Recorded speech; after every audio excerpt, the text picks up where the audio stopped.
My name is Anthony, and I'll be drawing for you.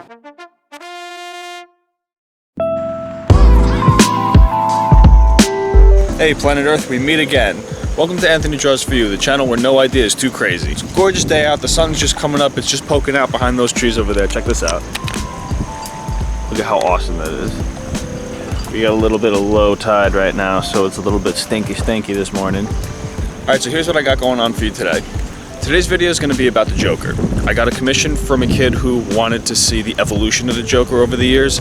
So I'm thinking I want to show a bunch of different headshots of how the Joker has evolved over the years. I want to start with like the 1940s in his first appearance and then sort of work my way up all the way to the current Joaquin Phoenix version. He's had many faces over the years, so it's going to be kind of tough to narrow down the most iconic ones, but I think I have a pretty good idea of which ones I want to use. And stick around also, because today I'll be making a key lime pie. Yeah, key lime pie and the Joker, together at last.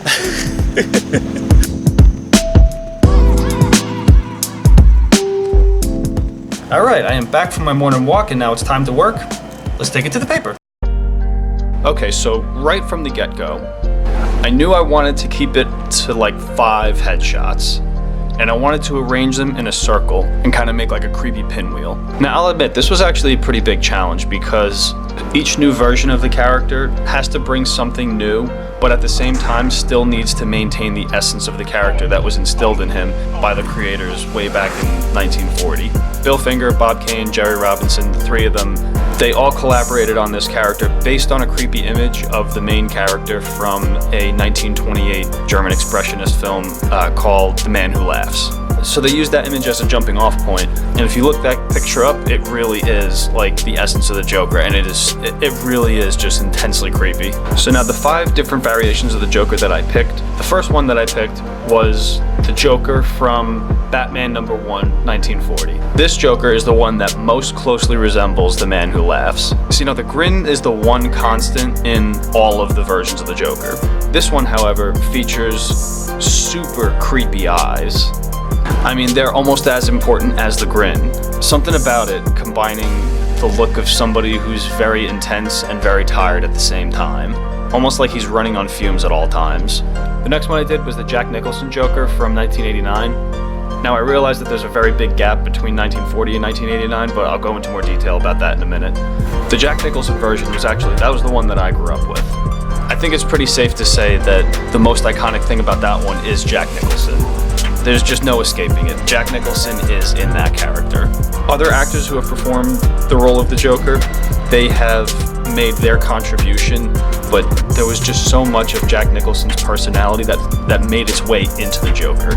Also was the most difficult for me to draw.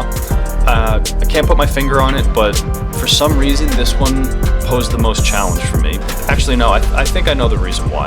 I think the most recognizable image of Jack Nicholson's Joker character was that really jarring scene where the Joker in his white disfigured color put on normal skin tone makeup that had started to run. So you had several layers of makeup, each one essentially representing a layer of a personality. So in one face, you got the plain white makeup Joker, you've got the Joker impersonating an everyday human, both of whom are being played by Jack Nicholson. So it felt like I was drawing 3 different personalities within one face. And I think this is why I had a bit of a difficult time in nailing down a facial expression that captured the essence of all 3. And the next one is another one that I grew up with, the Joker from the 1990s Batman the Animated Series. I remember when I was little and I watched the show, and one of the grown-ups told me, hey, you know who's doing the voice of the Joker? It's Luke Skywalker from Star Wars. And in that moment, I felt like Luke Skywalker from The Empire Strikes Back when he found out that Darth Vader was his father. I just turned, I was like, no, that's impossible! I mean, even to this day, come on, you gotta admit that it's really hard to listen to the Joker's voice from the animated series and immediately think Mark Hamill. Mark Hamill is not a face that you associate with the Joker, which I think is just a testament to how great of a job he did with that role. And the next one, of course, is the ubiquitous 2008 Heath Ledger version from The Dark Knight. Now, with a character that's been popular for just about 80 years, it's really hard to say which one the best is, but I think Heath Ledger's version of the Joker is the most Joker of all the Jokers. That role was Joker in his purest evil. they really stuck the landing on how the Joker's evil has no motive and how he constantly changed his backstory. That Joker had many comments that indicated that he had a lot of depth, more so than I think most of the other versions do. He had such a wild range because he would say things that were very insightful to human nature, but then you'd have parts where, like in the beginning, someone calls him crazy and he really gets mad. Like he actually, you could see how much it bothers him. He goes, "I'm not crazy." Like, no, I'm not crazy. Like that really, really bothers him. And it kind of makes you wonder why. And because of how far the pendulum swings back and forth between him being incredibly intelligent and incredibly nuts, it's hard to say that this one's not the best. I'll just leave it at that. Now, Jared Leto's Joker, very interesting, because I remember when they first had the artist concept stuff come out, like, you know, weeks and weeks and months before Suicide Squad came out. I remember seeing it and I'm like, oh, come on with this. What is this? Because on the one hand, yeah, it was very visually striking, but it also sort of felt like the Joker was taking a semester off to find himself. But I have to admit, after seeing the movie and after seeing Jared Leto's performance, the character, he really did grow on me. When they did Suicide Squad, they went for a more colorful tone, and I think that this version of the Joker fit right in with that. And although it wasn't necessarily my favorite version, I think it was still a very successful portrayal, perfectly in line with the story that they were telling in the movie that it was in. And that brings us to the current Joaquin Phoenix version. It took me a while to realize it, but I think this one is very, very eerie. And if you compare this current version to the oldest version from back in 1940, they look nothing alike. And yet at the same time, they both have the same essence. Of all the different variations, this one is the most clown-like. Previous versions have focused on the grin, you know, the maniacal madness, the sadistic, like, comedy within the horror kind of thing. But oddly enough, this is the only one that really looks like a clown. I mean, anytime that you would see this kind of Joker makeup, it usually wasn't worn by the Joker, it was worn by his henchmen. Yeah, I wonder why that is. Nonetheless, this is the most clown-like that the Joker has ever been, himself. And I haven't seen the movie yet, but I have a feeling that they did that to emphasize his origin as being more of a human being who went astray. I guess it's really to highlight the man behind the paint, his choice to put the paint on. And from the trailers that I've seen, it looks like they're gonna heavily explore that. I mean, they've got to. It's a Joker origin story. Oh, and speaking of Joker origin stories, one criticism of the DCEU that I have is its lack of continuity, which I think could easily be solved with something like Flashpoint, but that's neither here nor there. One bomb that they dropped a couple years back, and they've never gone back to it, was, I think it was Jeff Johns. There's the Three Jokers story. You ever heard of this one? So Batman sits in the Mobius chair, which essentially is this omniscient intelligence that knows the answer to any question. So Batman sits in the Mobius chair and he asks, what is the Joker's real name? And the answer he gets is that there are three of them. Not three aliases, like the Joker doesn't have three names. There are three men who call themselves the Joker, and they all tag team and swap in and out at various points of Batman's life. It's like they all take turns being the Joker that messes Batman's life up. Now, I think I heard that they're going to open that back up and develop that story more. His origins are very mysterious, to say the least.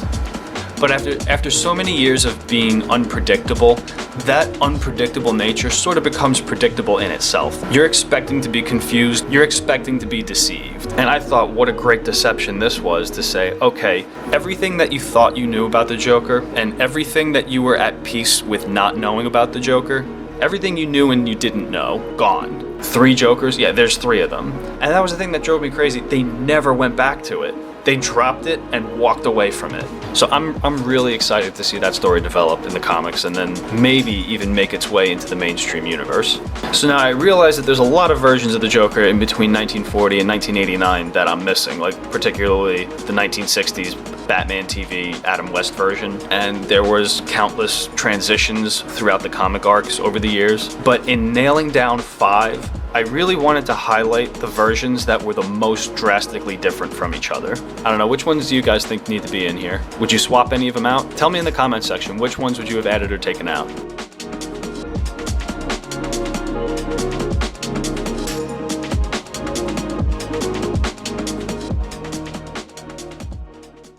And I'm spent. We are donezo for today. Once again, you have been watching Anthony Draws For You, the channel where no idea is too crazy. If you liked this video, please hit the like button and make sure to subscribe to keep the party going. For business inquiries, please contact Susan at the office. My services are available for anybody who needs it, whether you're a big business, small business, individual, just looking to get a gift for your friend. I do anything from logos and t-shirts to commercial storyboarding, slideshow presentations. You give me a service to draw on, I'll give you my A game. All right, so now that business is out of the way, what do you say we make a key lime pie?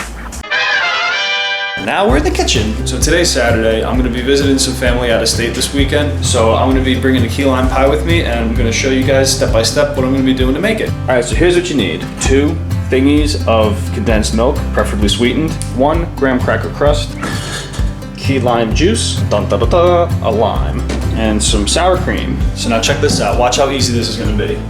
Can opener and zesta. Ow. Preheat the oven to 350. All right, can number 1, bottoms up. You ever see Roger Rabbit? You know when the judge like gets his hand stuck in the glue and he punches the big drum and he pulls his hand back out? This is the stuff. Can number 2. This one I use is Spring Farm, and the reason why I like this one is because it was on sale. All right, so now we're gonna need about 3/4 cup of key lime juice. Now for the sour cream, you don't actually need to measure, you just need 1 scoop, and it's all a matter of preference. So you can just put 1 scoop in, or you could do more. I do like 2 or 3 decent spoonfuls. And for the lime zest, you take your zester, you take your lime, and you give it a haircut. And now we whisk.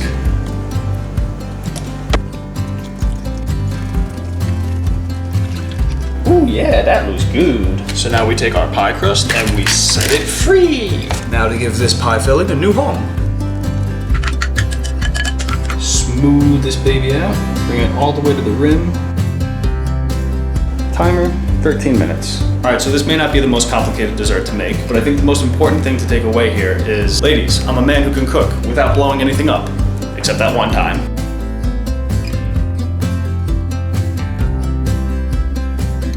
Okay, Houston, we got a problem. We got some black stuff from the oven, and I gotta take it out. All right, so let's do some surgery in my key lime pie. And I promise you that these tweezers are brand new and have never been used before. I may be goofy, but I'm not gross. And voila! Look at that. Now we're talking. Look how beautiful that is. Ladies and gentlemen of Surgery Theater, I present my latest creation. All right, so we're gonna put this guy right in here. And that's the end of the episode. Thank you very much for joining me, Planet Earth. I'll see you next time.